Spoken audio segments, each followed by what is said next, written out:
I tore up a manifesto of mistruths, and I don't need any lessons from anybody, especially the President of the United States, about dignity. I think it was completely, entirely appropriate. The ongoing feud between President Trump and Nancy Pelosi boiling over today. The two traded more barbs through the media. They have not spoken in months, and there doesn't appear to be any thaw coming. President Trump blasted Nancy Pelosi during the National Prayer Breakfast, held up a newspaper heralding his acquittal as the Speaker of the House sat just feet away, and later, at a celebratory speech in the East Room of the White House, I should say, the president took aim once again. Nancy Pelosi is a horrible person. And she wanted to impeach a long time ago when she said, I pray for the president. I pray for the president. She doesn't pray. She may pray, but she prays for the opposite. But I doubt she prays at all. All right. Here now exclusively Christine Pelosi, the daughter of House Speaker Nancy Pelosi and the author of The Nancy Pelosi Way. Christine, thank you for being here tonight. I think, first of all, I just want to get your reaction when you saw the speaker rip up those pages very intentionally, 1, 2, 3 in front of the cameras. What was your reaction? Did you know she was going to do that? No idea she was going to do that. I think Nancy Pelosi is a wonderful person. I know she prays daily, including for the president, including for the country, as we've talked before. And in watching that, her reaction to that speech, I thought to myself, that's an Italian grandma move.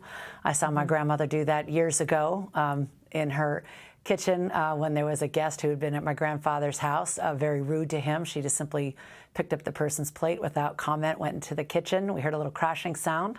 She threw the plate away, came back, sat down, didn't say another word. So to me, I thought that's Italian grandma. Well, I thought it was an Italian grandma move. I think that's. So she said it was the most courteous thing that she said it was. Let me ask you, the most courteous thing I could do. She said, given my other exuberances. What did she mean? What were her other exuberances? What would have been worse than that? Well, I think plenty of things would have been worse than that. I mean, for example, he could have put his outstretched hand towards her and she could have refused to shake it, which surprised me when I first watched the speech. I thought, well, wait, her hand's out there. Why isn't he shaking her hand? When you hear someone give a speech in front of you and say things that you know to be untrue, he says he's protecting people's care, and I know Kellyanne Conway just repeated that, but the fact of the matter is he's in court suing to overturn the Patient Protection and Affordable Care Act. He is in court trying to uphold rules that will change, that he just did, that will change the definition of a public charge, that will hurt immigrants like his own father, well, they have policy differences. There's no doubt about that. But well, let me ask if you lie about what you're doing, that's not a policy difference. But you know what? I have watched State of the Union addresses my whole life, as I know you have too.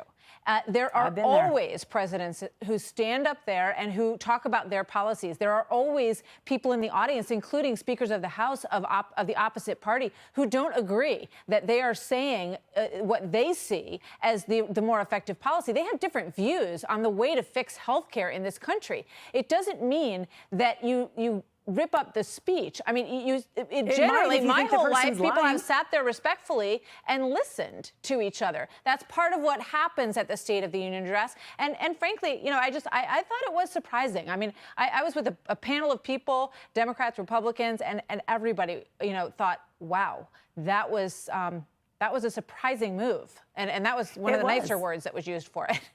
Well, that was your panel of people. I was with hundreds of people last night who loved it and thought, thank God somebody with the flick of the wrist I know that sentiment is out there as well. I'm just saying, out there for sure. So how about Martha, this comment? To your point, though, yeah. It's not a matter of saying you and I can disagree.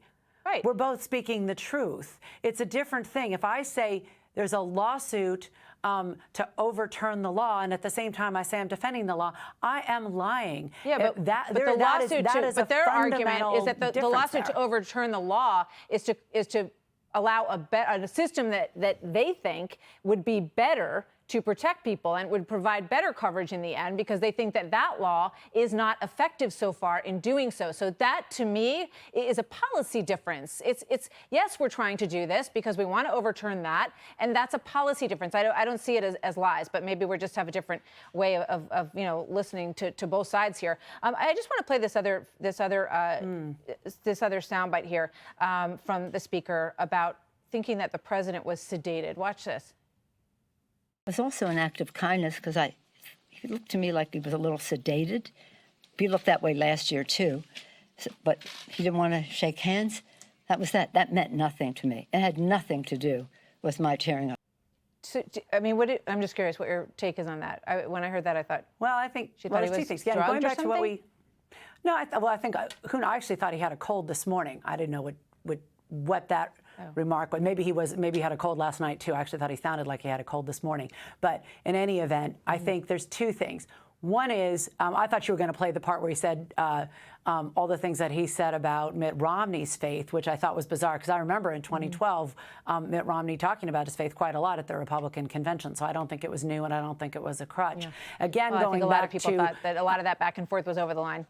Well, again, I think there's a couple of things going on here. On both sides. First of all, the House of Representatives has the power. If they want to get something passed, they have to go through the House of Representatives. So sooner or later, he's going to have to go back there. That's how the trade deal got done after the House of Representatives made it better, working with labor. You want to get something done on health care. You want to get something done on the budget. Yeah.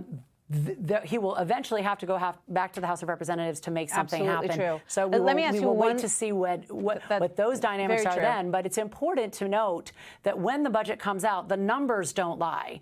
And so the numbers are going to have to, that's where the stark reality is going to be. That proof will be in the pudding. If they really want to do something on healthcare and infrastructure, let's look at the budget and see it's our statement of our values. All Americans would like to see happen on both fronts. So I hope that's true. One last question for you. Let's put up this Gallup poll. During the course of impeachment, the president's approval rating went up 10 points. Does that, I mean, I think that would lead to some frustration on the part of those who pursued it for whatever reasons they pursued it. What do you think about that? Well, a couple of things. I saw that Gallup poll. It's more heavily weighted now towards Republicans than it was before. So if you look at the breakdown of the numbers, they're different, and that could be where the numbers are. But the people who decided to go forward with the impeachment inquiry and with the impeachment were very, very clear. This isn't about the polls. This is about the truth. This is about finding the truth. And this is about making sure that we say Article 2 constrains the president. It doesn't mean he can say he can do whatever he wants. And so what we're talking about as we go forward, and listen, our voters, they want to hear about health care. They want to hear about health care. They want to be assured that the president is going to be following the law. But the Speaker of the House said in the beginning of this process that we shouldn't do impeachment because it will be too divisive. Now, I have to believe she looks at these numbers and says, see, to her caucus, I told you this was going to be a mistake, and it is. His numbers have gone up during this process. It's not a mistake to stand up for America. It's not a mistake to stand up for the truth. It's not. And again, you're looking at one poll. Roll Kill Politics average has him going up 1 point, not several. Again, you're looking at a weighted poll that has more Republicans in it now than it did 2 months ago. Just rattled through a whole bunch of numbers that are positive over the course of those 3 months. In Gallup, yeah, all in that same weighted poll. Okay. But the point is, we'll see. Whether it is or it isn't, the most important poll is going to be on Election Day, November 3rd. And the question is going to be, are we going to move forward and have a president, of a different party who's going to bring us together and protect our health care, or are we going to have 4 more years of Donald Trump? At this point, one thing that we do know is that the people will decide, and that will happen in 9 months. Christine Pelosi, thank you. We appreciate you coming in.